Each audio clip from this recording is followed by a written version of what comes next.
नमस्कार दोस्तों, मैं हेमंत कुमार स्वागत करता हूं आपके अपने YouTube चैनल साहित्य 24/7 में। दोस्तों, पिछली कक्षा में हमने स्वरों के वर्गीकरण के बारे में अध्ययन किया था। आज हम अब अपनी कक्षा में अध्ययन करेंगे व्यंजनों के वर्गीकरण के बारे में। दोस्तों, कक्षा की शुरुआत करने से पहले माँ सरस्वती को नमन करते हैं, फिर कक्षा की शुरुआत करते हैं। शुक्लां ब्रह्म विचार सार परमां आद्यां जगत व्यापिनी वीणां पुस्तक धारिणी भवयतां जाड्यान्धकारापहां हस्ते स्फाटिक मालिकां विदधतीं पद्मासने संस्थितां वन्दे तां परमेश्वरीं भगवतीं बुद्धिप्रदां शारदां।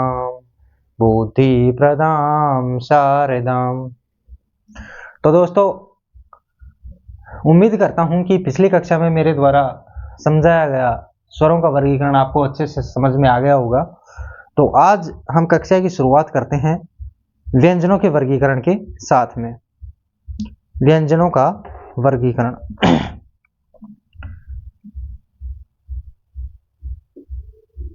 व्यंजनों का वर्गीकरण। ठीक है, अब व्यंजनों का वर्गीकरण किस प्रकार से किया गया है? व्यंजनों का वर्गीकरण 8 भागों में किया गया है। कितने भागों में? 8 भागों में। 8 भागों में। ठीक है, व्यंजनों का वर्गीकरण 8 भागों में किया गया है। 8 भागों में कैसे कैसे किया गया है? सबसे पहला भाग जो व्यंजनों का वर्गीकरण किया गया है वह है स्पर्शी व्यंजन। स्पर्शी व्यंजन। ठीक है, उसके बाद में नंबर 2 आता है हमारा संघर्षी व्यंजन।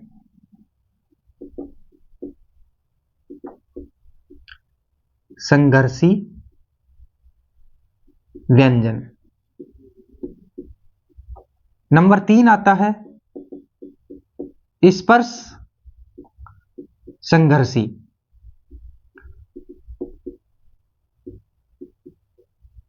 स्पर्श संघर्षी व्यंजन। इसके बाद में नंबर 4 व्यंजन का प्रकार आता है, वह आता है नासिक्य व्यंजन।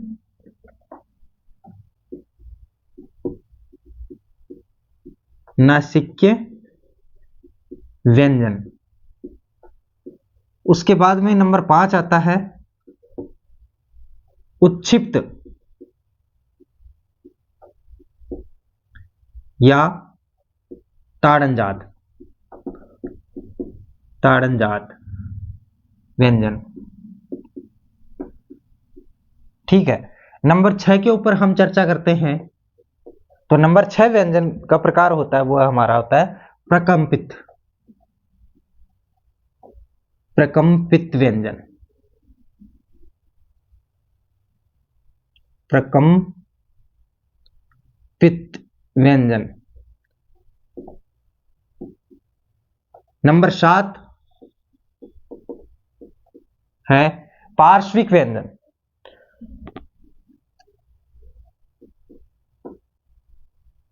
पार्श्विक व्यंजन। और नंबर 8 है हमारा स्पर्शी व्यंजन, संघर्षी व्यंजन, स्पर्श संघर्षी व्यंजन, नासिक्य व्यंजन, उत्क्षिप्त व्यंजन, प्रकंपित व्यंजन, पार्श्विक व्यंजन और संघर्षहीन व्यंजन। संघर्षहीन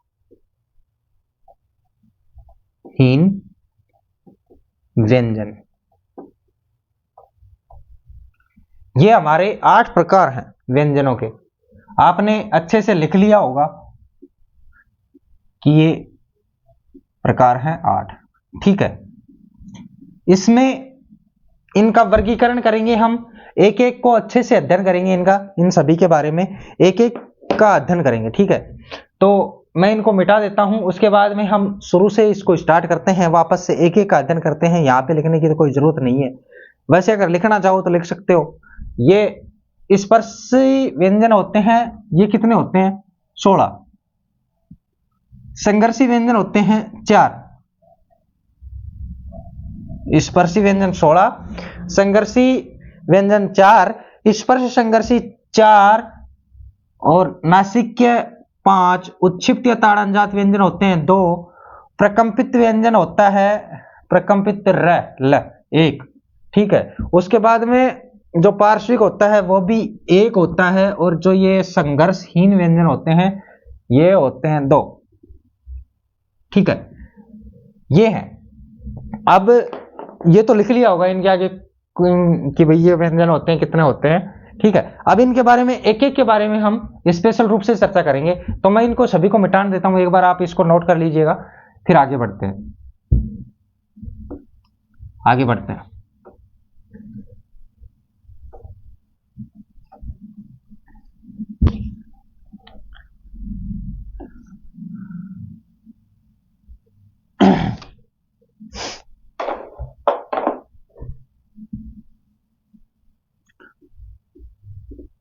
व्यंजनों का वर्गीकरण, व्यंजनों का वर्गीकरण, ठीक है भाई। अब सबसे पहला हमारा व्यंजन था वो कौन सा था? स्पर्शी व्यंजन। नंबर 1 पे है स्पर्शी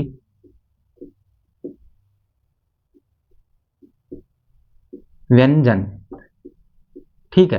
अब स्पर्शी व्यंजन के बारे में हम चर्चा करते हैं कि स्पर्शी व्यंजन क्या होता है।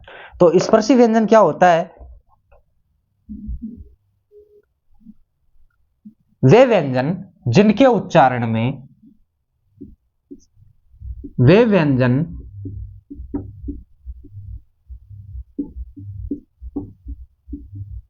जिनके उच्चारण में, वे व्यंजन जिनके उच्चारण में विभिन्न उच्चारण अवयवों का स्पर्श किया जाता है, विभिन्न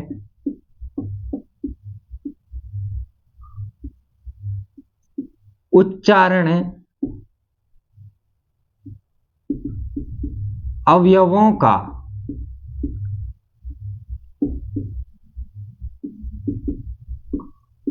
स्पर्श, अवयवों का या अवयवों का स्पर्श किया जाता है, ठीक है।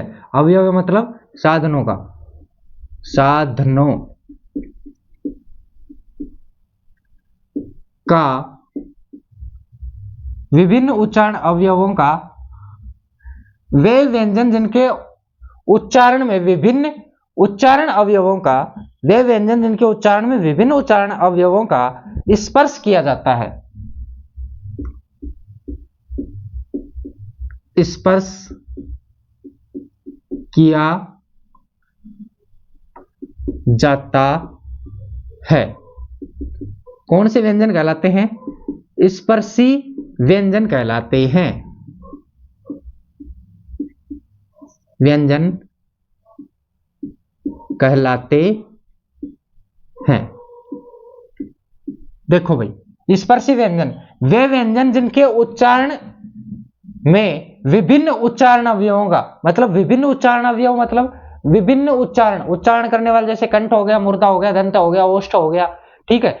ये जो साधन है इनका स्पर्श किया जाता है, वे स्पर्शी व्यंजन कहलाते हैं। भाई कंठ, दांत, कंठ, नासिक्य, दंत, तालु, मूर्धन्य, जो ये व्यंजन है ना, जो ये साधन है ना, इनका जहां पे स्पर्श किया जाता है, इनके द्वारा जो उच्चारित किया जाता है, उनको स्पर्शी व्यंजन कहते हैं। स्पर्शी व्यंजन मैंने आपको बताए थे कि ये होते हैं 16। संख्या, इनकी संख्या कितनी होती है भाई? संख्या होती है इनकी 16, और होते कौन कौन से हैं? क वर्ग, ट वर्ग, त वर्ग और प वर्ग। क, ट, त, प वर्ग के वर्ग के प्रथम 4 वर्ण। ठीक है, मतलब क्या हो गया, कौन कौन से हैं भाई, क वर्ग, ट वर्ग, त वर्ग और प वर्ग। इनके जो प्रथम 4 वर्ण है ना, वो क्या है, वो स्पर्शी व्यंजन है। 4 वर्ण, हाँ ठीक है। अब देखो क वर्ग में कौन सा आता है, क हो गया, ख हो गया, ग और घ। ठीक है, 4 तो ये हो गए। ठीक, उसके बाद में ट, ठ, ड और ढ, 4 ये हो गए। 8, उसके बाद में त वर्ग, त, थ, द और ध। फिर प वर्ग, प, फ, ब और भ। कितने हो गए ये, कुल 16 हो गए। 1 2 3 4 5 6 7 8 9 10 11 12 13 14 15 और 16। ठीक है, ये 16 जो व्यंजन है, ये कौन से व्यंजन है, स्पर्शी व्यंजन है। ठीक है, इसके बाद में नंबर 2 आता है संघर्षी व्यंजन।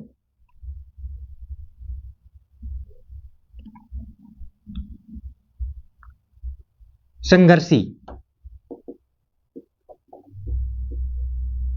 संघर्षी व्यंजन।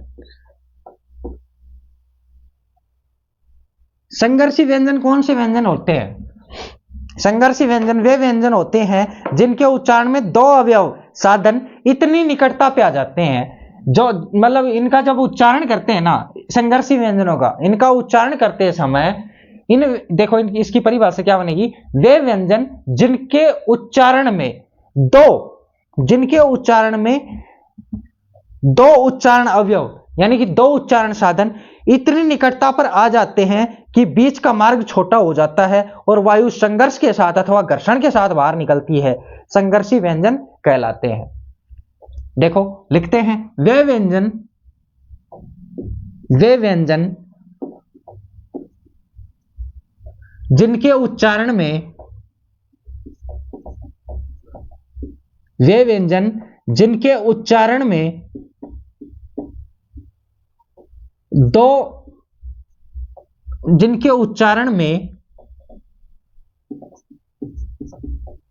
2 उच्चारण अवयव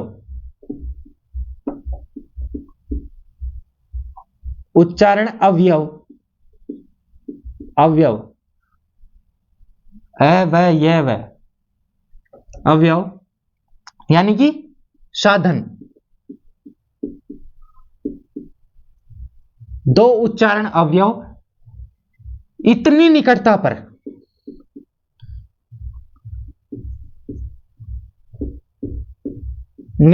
पर आ जाते हैं, वे व्यंजन जिनके उच्चारण में 2 उच्चारण अवयव या साधन इतनी निकटता पर आ जाते हैं कि बीच का मार्ग छोटा हो जाता है, कि बीच का मार्ग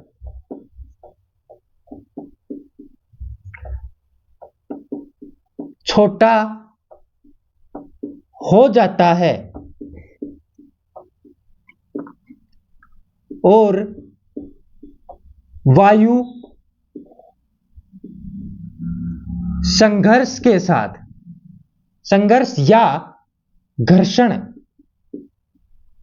के साथ बाहर निकलती है।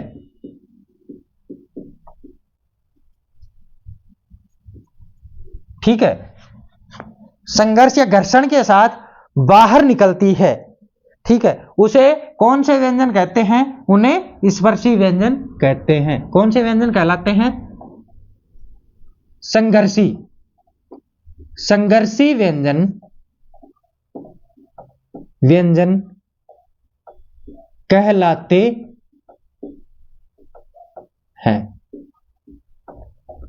देखिएगा, अब ये संघर्षी व्यंजन, संघर्षी व्यंजन कितने होते हैं? संघर्षी व्यंजन होते हैं 4। इनकी संख्या कितनी होती है? संख्या होती है इनकी 4। और कौन कौन से होते हैं ये व्यंजन? ये 4 व्यंजन होते हैं, सभी को पता, तालव्य से, मूर्धन्य से, और दंत्य से, और हल है। ये जो 4 व्यंजन है, ये कौन से व्यंजन कहलाते हैं? संघर्षी व्यंजन। अब देखो, एक बात आपको बता दूं कि स्पर्शी व्यंजन, स्पर्शी व्यंजन वे व्यंजन होते हैं जिनके उच्चारण में विभिन्न उच्चारण अवयवों या साधनों का स्पर्श किया जाता है, संघर्षी व्यंजन कहलाते हैं। ठीक है भाई। अब देखो, क क कंठ से, ख ग घ कंठ से बोले जा रहे हैं चारों वर्ण। ठीक है, तो ये तो चारों वर्ण जो बोले जाएंगे ये तो कंठ से हो गए। ठीक है भाई, ये 4 वर्ण ये तो कंठ से बोले जा रहे हैं। ट ठ ड ढ ये चारों वर्ण किससे बोले जा रहे हैं? ये चारों वर्ण बोले जा रहे हैं मूर्धा से, मूर्धन्य हो गई ये। त थ द ध ये चारों वर्ण किससे बोले जा रहे हैं? ये दंतों का स्पर्श हो रहा है, दंत से बोले जा रहे हैं। ठीक है, प फ ब भ ये चारों वर्ण किससे बोले जा रहे हैं? होष्ठ से, होठों से। ठीक है, तो विभिन्न उच्चारण अवयवों का स्पर्श किया जाता है। तो विभिन्न उच्चारण पहले कंठ से बोले गए, फिर ये ट ठ वाले ये मूर्धा से बोले जा रहे हैं, ये त थ वाले दंत से बोले जा रहे हैं, प फ वाले होठों से बोले जा रहे हैं। तो विभिन्न उच्चारण अवयवों का स्पर्श हो रहा है ना भाई, तो ये स्पर्शी व्यंजन कहलाए। अब बोल रहा है ये संघर्षी व्यंजन, वे व्यंजन जिनके उच्चारण में 2 उच्चारण अवयव या साधन इतनी निकटता पर आ जाते हैं कि बीच का मार्ग छोटा हो जाता है। भाई 2 उच्चारण अवयव, कोई भी 2 उच्चारण अवयव एक साथ इतनी निकटता पर आ जाते हैं कि जो बीच का मार्ग है ना वो छोटा हो जाता है, और वायु संघर्ष या घर्षण के साथ, जो हमारे जो मुख से हवा निकलती है ना, वो संघर्ष के साथ या घर्षण के साथ में, एक साथ में जैसे बल उत्पन्न होता है ना, उसी के साथ में बाहर निकलती है। बाहर निकलने से जो संघर्ष उत्पन्न होता है, इसलिए इनको क्या कहते हैं? संघर्षी व्यंजन कहते हैं। अब संघर्षी व्यंजन, इनको देखो संघर्ष करके, श श श श तालव्य से है, तालव्य से बोला जा रहा है, लेकिन श श श एक घर्षण टाइप हो रहा है। स ये मूर्धन्य है, स ठीक है, ये दंत से, स स स स स स स स स है, मतलब घर्षण हो रहा है। ठीक है, घर्षण होने के कारण ये संघर्षी व्यंजन कहलाते हैं। ठीक है, इसके बाद में हम आगे बढ़ते हैं, इसको उतार लिया होगा आपने, आगे चलते हैं।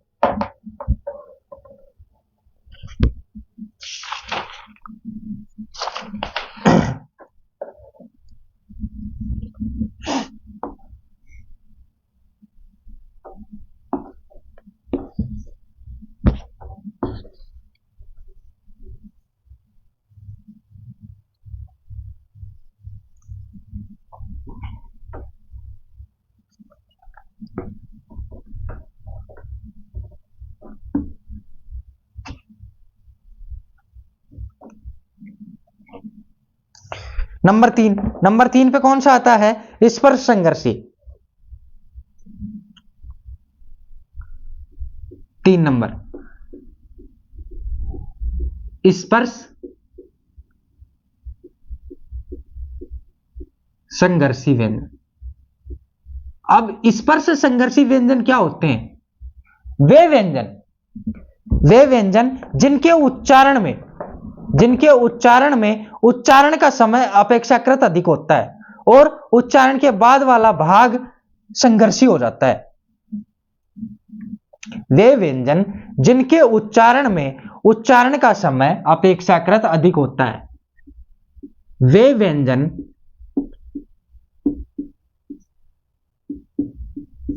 जिनके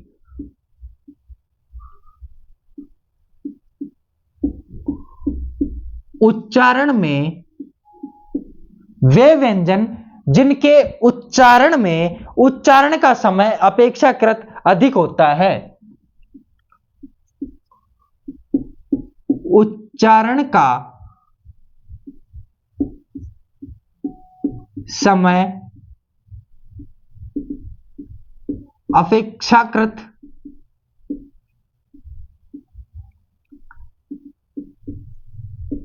अधिक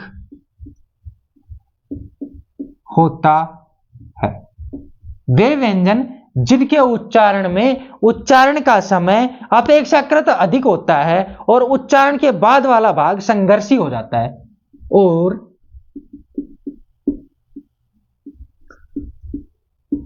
उच्चारण के बाद वाला भाग संघर्षी हो जाता है, अब देखो, संघर्षी हो जाता है, उसे क्या कहते हैं? स्पर्श संघर्षी व्यंजन कहते हैं। स्पर्श संघर्षी व्यंजन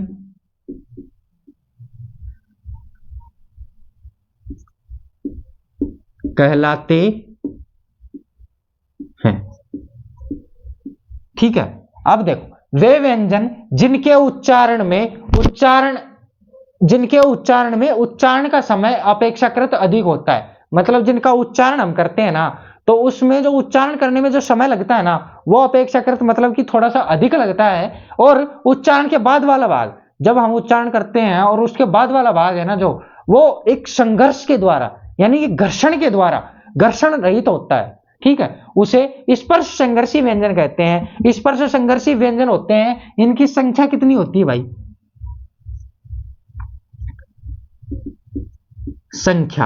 इनकी संख्या होती है 4। ठीक है, 4 कौन कौन सी होती है?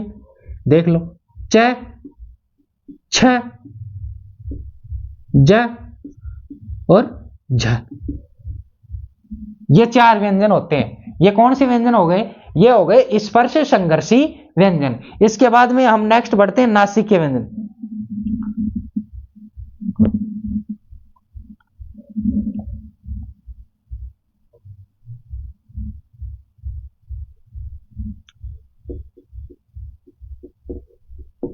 नासिक्य व्यंजन। अब नासिक्य व्यंजन कौन से होते हैं? वे व्यंजन जिनका उच्चारण करते समय हवा का प्रमुख वेग नासिका से निकलता है। वे व्यंजन जिनका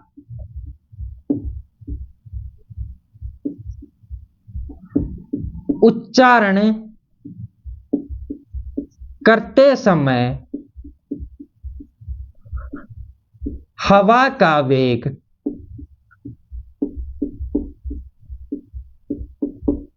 नासिका से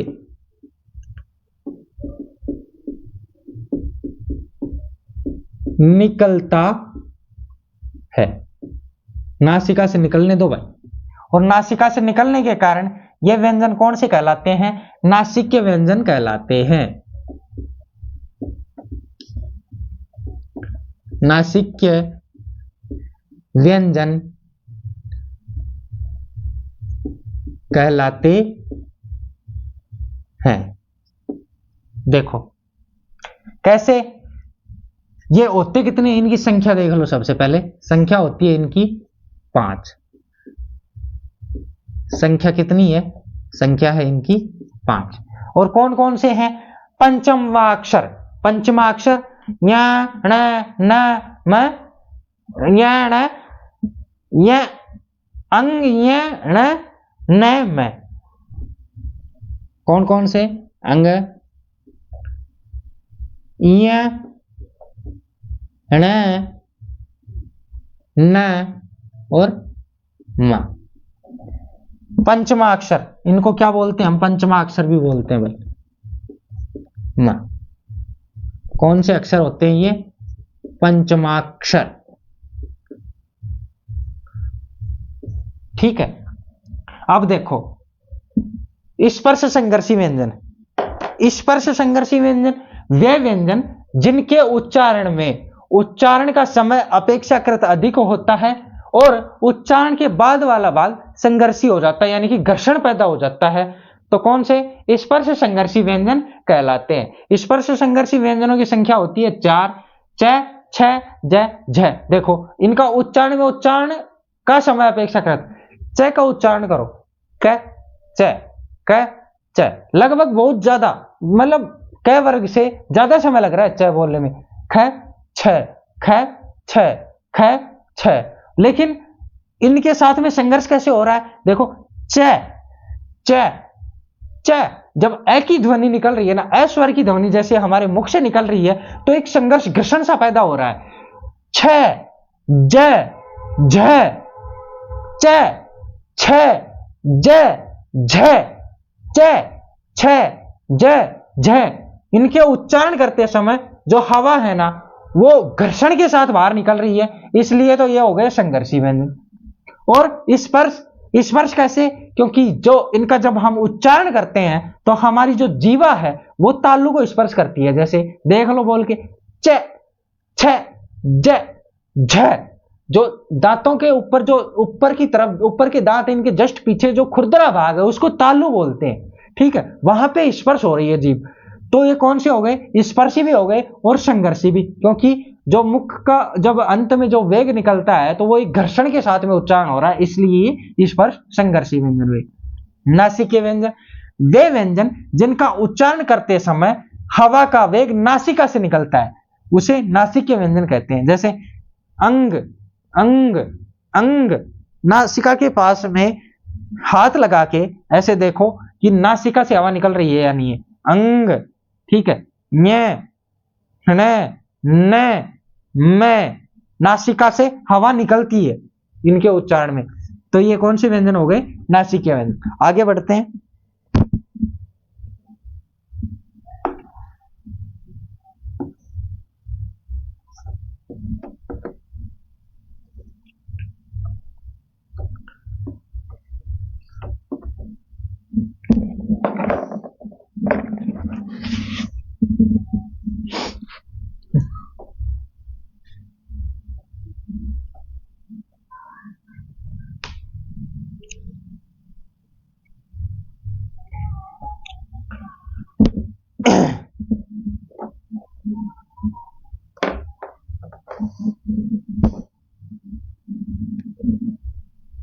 कौन सा? पांचवा,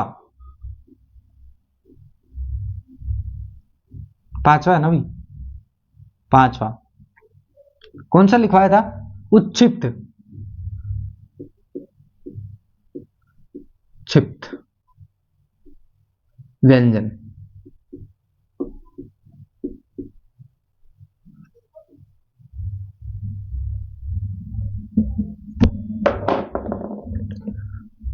उच्छिप्त का अर्थ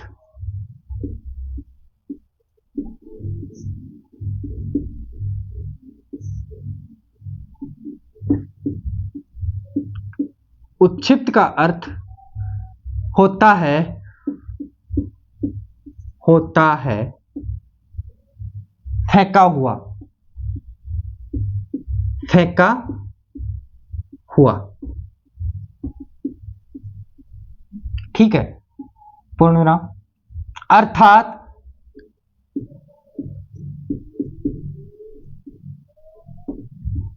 वे व्यंजन,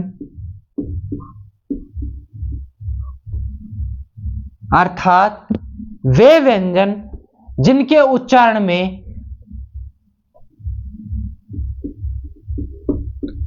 जिनके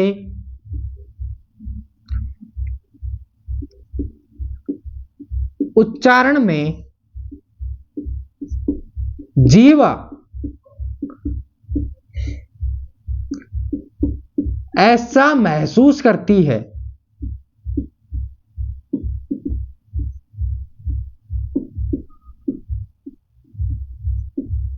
जैसे उन्हें फेंक रही हो, फेंक रही हो। उच्छिप्त का अर्थ होता है फेंका हुआ, अर्थात वे व्यंजन जिनके उच्चारण में जीवा ऐसा महसूस करती है कि उन्हें फेंक रही हो, जीवा ऐसा महसूस कराती है कि उन्हें फेंक रही हो। कौन से व्यंजन कहलाते हैं? उच्छिप्त या ताड़नजात व्यंजन कहते हैं।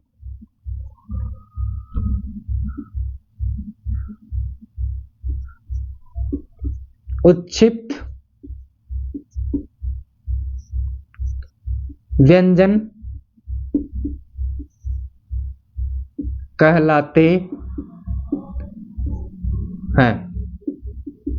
ठीक है, इनकी संख्या मैंने बताई थी आपको 2। संख्या कितनी होती है? इनकी संख्या होती है 2।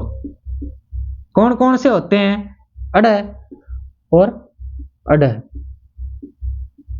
अडह और अडह।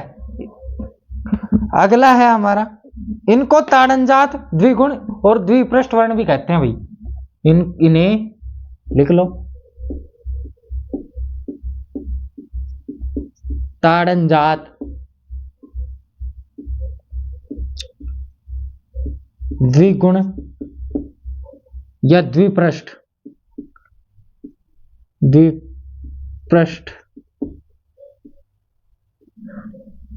व्यंजन भी कहते हैं। ठीक है, इन्हें ताड़नजात, द्विगुण या द्विपृष्ठ व्यंजन भी कहते हैं। इसके बाद में प्रकंपित,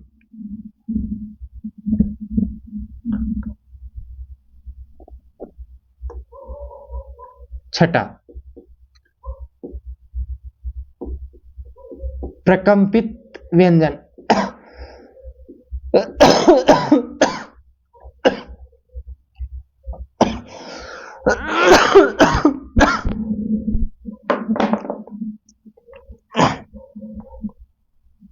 वे व्यंजन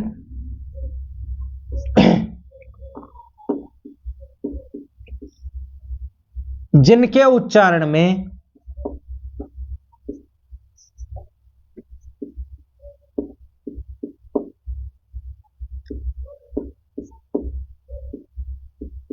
जीवा को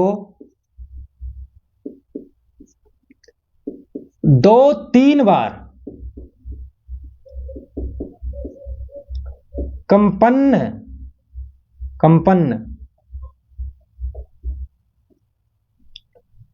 करना पड़ता है। भाई, वे व्यंजन जिनके उच्चारण में जीवा को 2-3 बार कंपन करना पड़ता है, उन्हें प्रकंपित व्यंजन कहते हैं। कौन से व्यंजन कहलाते हैं? प्रकंपित व्यंजन कहलाते हैं। ठीक है, अब देखो, प्रकंपित व्यंजन कहलाते हैं। अब प्रकंपित व्यंजनों की संख्या कितनी होती है? सबसे पहले संख्या देख लेते हैं। तो संख्या होती है 1 इसकी।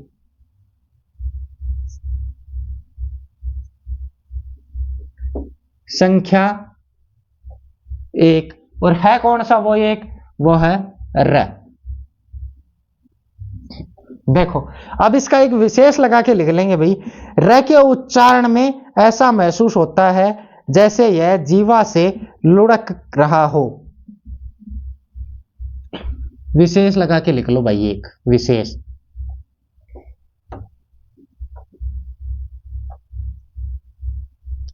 लिख लो, र के उच्चारण में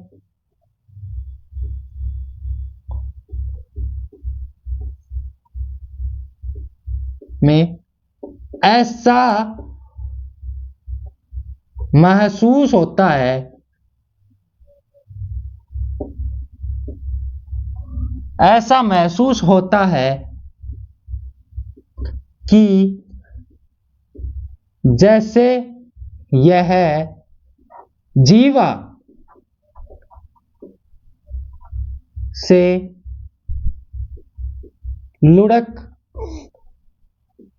रहा हो। ठीक है भाई, जब इसका र का उच्चारण करते हैं ना, तो ऐसा महसूस होता है कि यह जैसे जीवा से लुढ़क रहा हो, इसलिए इसे लुंठित वर्ण भी कहते हैं। इसलिए इसे लुंठित वर्ण भी कहते हैं। आप देखो कैसे भाई, उच्छिप्त का अर्थ होता है फेंका हुआ, अर्थात वे व्यंजन जिनके उच्चारण में जीवा ऐसा महसूस करती है कि जैसा उनको फेंक रही हो, उन्हें फेंक रही हो, उच्छिप्त व्यंजन कहलाते हैं। इनकी संख्या होती है 2। कौन कौन से होते हैं? अड और अड। अड अड अड अड। ऐसा नहीं महसूस हो रहा हमें कि जैसे कोई फेंक रहा है इन वर्णों को। अड अड अड अड अड अड। ठीक है। और ड ढ ड ढ, बहुत नॉर्मल तरीके से बोले जा रहे हैं। ड ढ ड ढ ड ढ। और जीवा कहां पे? मूर्धा के ऊपर टच हो रही है। अड अड अड अड ड ढ अड अड। इसलिए इनको ताड़न जात। ताड़न जात का अर्थ भी क्या होता है? फेंकना, ताड़ना देना, उनको दूर भगाना। द्विगुण, इनमें 2 गुण है। एक तो फेंके जा रहे हैं, एक इनका उच्चारण स्थान कौन सा है? तालु ही है। द्विपृष्ठ, 2 पृष्ठ लग रहे हैं। क्यों? क्योंकि देखो ड और ड ड ड ड ड ड ड ड ड और ड ड ड ढ अढ ड अढ ढ अढ। ठीक है। इसके बाद में प्रकंपित व्यंजन। प्रकंपित व्यंजन वे व्यंजन जिनके उच्चारण में जीवा 2-3 बार कंपन करना पड़ता है ना, 2-3 बार जीवा को कंपन करना पड़ता है। र र र र र र र। जीवा ऐसे 2-3 बार ऐसे कंपन करती है। र र र र र। अब और दूसरा वो क्या होता है, इसको लुंठित क्यों कहते हैं? क्योंकि भाई ऐसे लगता है जैसे र बोलते हैं ना, तो ऐसे लग रहा है कि जैसे जीवा है ना उस के ऊपर से कुछ लुढ़क रहा है, जैसे र र र लुढ़कना। इसलिए इसको कौन सा? लुंठित वर्ण भी कहते हैं। समझ में आ गया होगा। आगे चलते हैं नंबर 6 पे।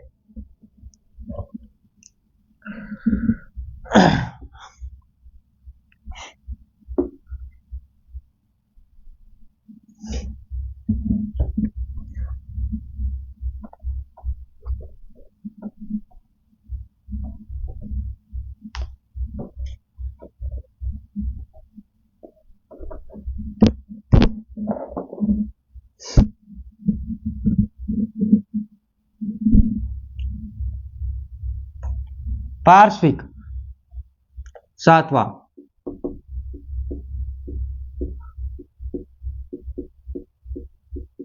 पार्श्विक व्यंजन।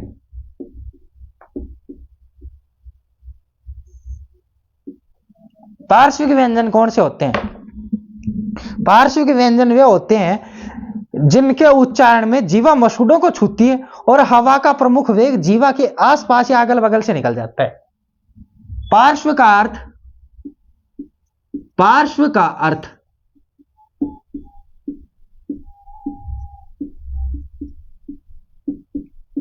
होता है पास।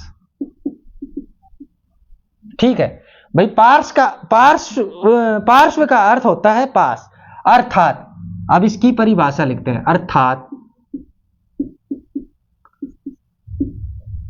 वह व्यंजन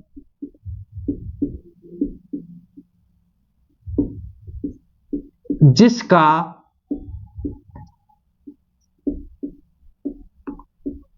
उच्चारण करते समय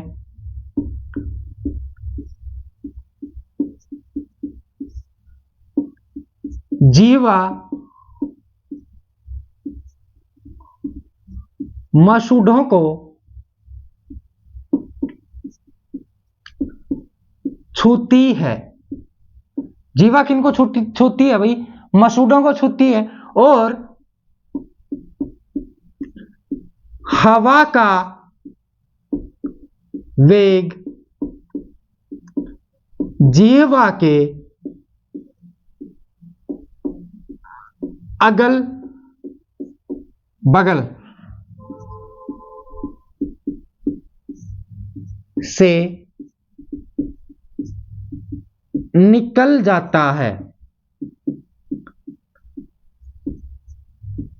कौन से व्यंजन? पार्श्विक व्यंजन कहलाते हैं। पार्श्विक व्यंजन कहते हैं। ठीक है।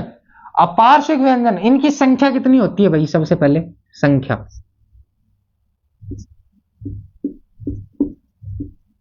संख्या होती है एक, और होता कौन सा है? ल। इसके बाद में संघर्षहीन व्यंजन, लास्ट और फाइनल, आठवां, संघर्षहीन व्यंजन। संघर्षहीन व्यंजन कौन से होते हैं? वे व्यंजन जिनके उच्चारण में जीवा को संघर्ष नहीं करना पड़ता।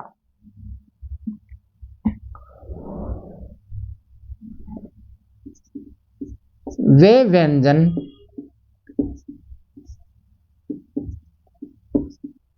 जिनके उच्चारण में जीवा को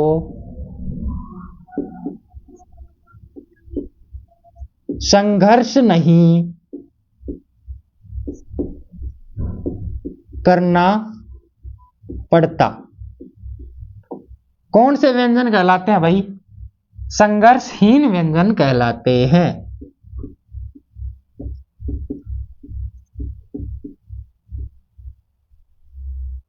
संघर्षहीन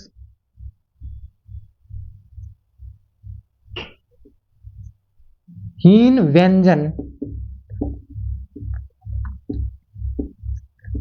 कहलाते हैं। संघर्षहीन व्यंजन कहलाते हैं वे व्यंजन जिनके उच्चारण में जीवा को संघर्ष नहीं करना पड़ता है, संघर्षहीन व्यंजन कहलाते हैं। और इनकी संख्या कितनी होती है? 2।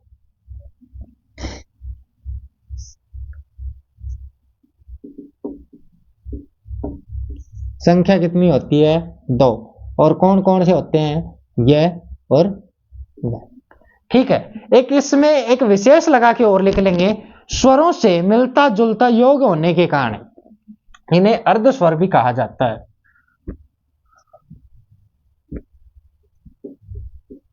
स्वरों से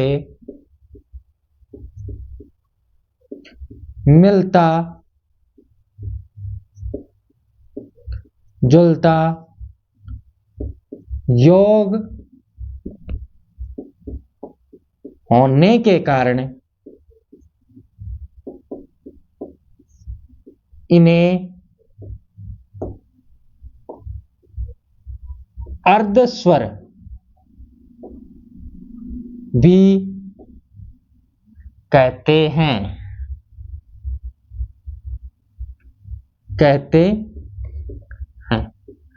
अब देखो भाई क्या क्या है? पार्श्विक व्यंजन। पार्श्व का अर्थ होता है पास में, अर्थात वह व्यंजन जिसका उच्चारण करते समय जीवा मसूड़ों को छूती है और हवा का वेग जीवा के इधर से, अगल से, बगल से बाहर निकलता है, बाहर निकल जाता है, उन्हें पार्श्विक व्यंजन कहते हैं। इसकी संख्या होती है 1 और यह है कौन सा? ल। अब देखो ल को बोलेंगे तो जीवा है ना, वो अपने मसूड़े को छुएगी, ल। और हवा दोनों साइड से, जीवा के दोनों साइड से जो जगह बनती है ना, उसके द्वारा बाहर निकलती है। बोल के देख लो, ल ल ल ल ल, एकदम ऐसे गोल हो जाती है जीवा, लेकिन जो हवा है वो बाहर से, बगल से निकलती है। संघर्षहीन व्यंजन वे व्यंजन जिनके उच्चारण में जीवा को संघर्ष करना नहीं पड़ता, संघर्ष नहीं करना पड़ता है, संघर्षहीन व्यंजन कहलाते हैं। इनकी संख्या होती है 2, यह और वह। ये 2 और स्वरों से मिलता जुलता योग होने के कारण, भाई ये स्वरों से मिलते जुलते होने के कारण इनको अर्ध स्वर भी कहते हैं। देखो इनको संघर्ष कैसे नहीं करना पड़ता? ये जीवा एक जगह है, वह जीवा नहीं चल रही है। यह और वह के उच्चारण करते समय, यह और वह का जब हम उच्चारण करते हैं तो जीवा नहीं हिलती है, वो एकदम शांत रहती है, इसलिए इन्हें संघर्षहीन। और जीवा ही संघर्ष नहीं कर रही है, इसीलिए तो इन्हें संघर्षील व्यंजन कहा गया है कि जीवा के ऊपर कोई दबाव नहीं आ रहा, यह और वह के उच्चारण में, और ये स्वरों से मिलते जुलते, यह और वह जब हम बोलते हैं तो इनको देखना, ये ए और यह भी ए की ही ध्वनि की जैसे निकलती है, वह और ए एक जैसी ही ध्वनि निकलती है, इनका जैसे मिला जुला सा रूप हो, ऐसा रूप होने के कारण इन्हें अर्ध स्वर भी कहा जाता है। कल मैं वो 2-3 क्वेश्चन लिखवाना भूल गया था, वो 2-3 क्वेश्चन लिखवा देता हूं, उसके बाद में हम आगे बढ़ेंगे। जो व्यंजनों का वर्गीकरण है ना, वो अलग अलग आधार के ऊपर हम इनको डिसाइड करेंगे और डिफाइन करेंगे। जैसे हमने अलग अलग आधारों पे बांटा था, तो वो पहले 2 प्रश्न लिख लो ना, मैं भूल जाऊंगा, तो वो 2 प्रश्न लिख लो, 2 या 3 प्रश्न है वो।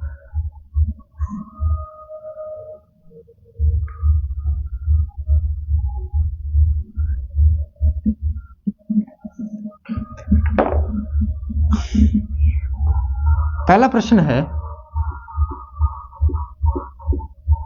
हिंदी वर्णमाला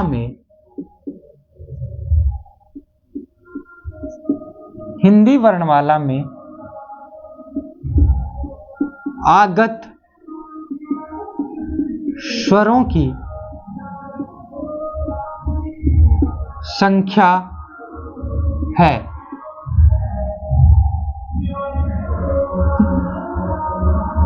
आगत स्वरों की संख्या है, हिंदी वर्णमाला में आगत स्वरों की संख्या है। माफ कीजिएगा, वापस से लिख देता हूं एक बार।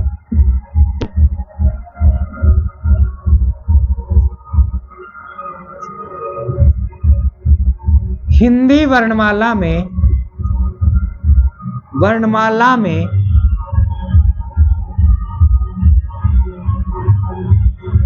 आगत स्वरों की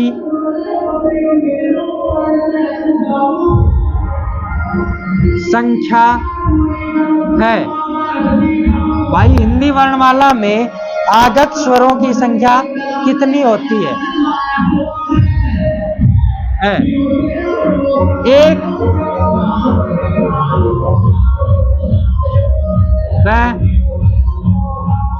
दो,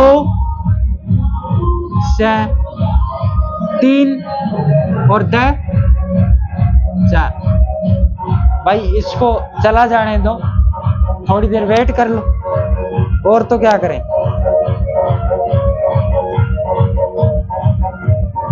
लिख देता हूं मैं, हिंदी वर्णमाला में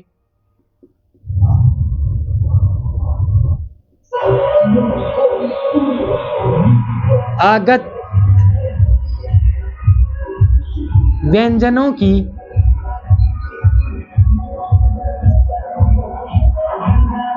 संख्या होती है। आगत व्यंजनों की संख्या कितनी होती है भाई हिंदी वर्णमाला में? 2, 3, 4, 5।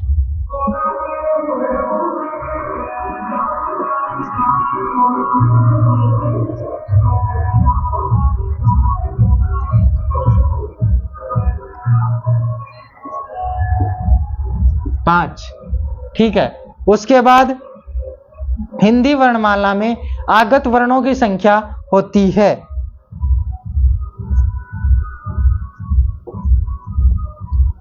हिंदी वर्णमाला में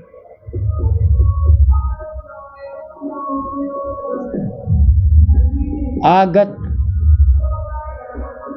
वर्णों की संख्या होती है। ठीक है।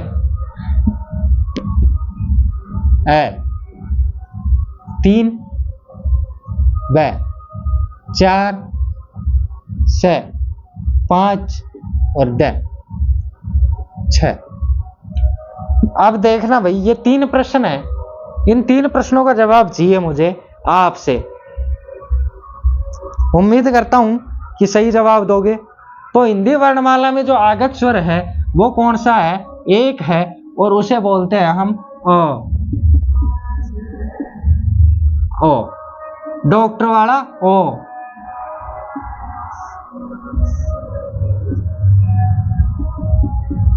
आगत स्वर जो हमें अंग्रेजी से प्राप्त हुआ है, अंग्रेजी भाषा से प्राप्त स्वर। ठीक है। हिंदी वर्णमाला में आगत व्यंजनों की संख्या होती है 5। कितनी? 5। क, ख, ग, ज और फ। ये जो 5 व्यंजन है ना, ये हिंदी वर्णमाला में आए हैं आगत व्यंजन। आगत व्यंजन कहां से लिए गए हैं? ये व्यंजन 5 हैं, जो नोट कर लेना भाई ये चीजें। उर्दू भाषा के, उर्दू भाषा के, उर्दू के नहीं है, फारसी भाषा के,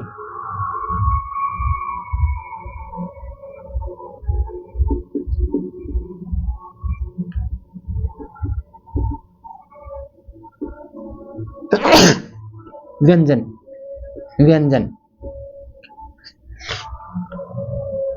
और हिंदी वर्णमाला में आगत वर्णों की संख्या तो 5 तो ये और 1 ये 6 हो गई। ठीक है, देखो आओ, क, ख, ग, ज और फ।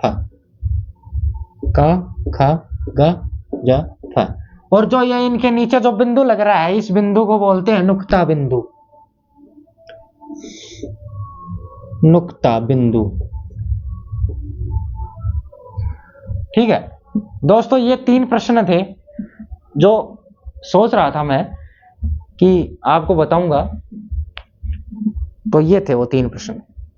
दोस्तों उम्मीद करता हूं कि आज जो पढ़ाया है वो सही से समझ में आया होगा आपको। और इसी के साथ हम आज की कक्षा को समाप्त करते हैं। उम्मीद करता हूं दोस्तों मेरे द्वारा दी गई जानकारी आपको अच्छी भी लगती होगी और समझ में भी आता होगा शायद। कोशिश करता हूं कि जितना हो सके आपको खोल के बताया जाए, खोल के समझाया जाए। आपसे उम्मीद करता हूं दोस्तों कि ज्यादा से ज्यादा अपने इस चैनल को भी लाइक, शेयर और सब्सक्राइब करवाएं, भेजें, या अपने दोस्तों को बताएं, दोस्तों को बोले कि वो भी आगे अपने और दोस्तों से बात करें और इसके बारे में इसको आगे बढ़ाएं। यार आपका अपना चैनल है, आप मेहनत करोगे तो हम भी मेहनत करेंगे, आपको कुछ और अच्छा देने की कोशिश करूंगा।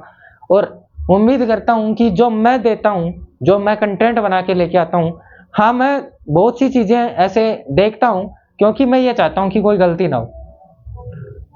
और इंसान है भाई, हमसे भी गलती हो जाती है, इसलिए अगर मैं थोड़ा देख लेता हूं तो वो ऐसे ही कोशिश करता हूं कि ज्यादा से ज्यादा शुद्ध तरीके से आपको बता सकूं।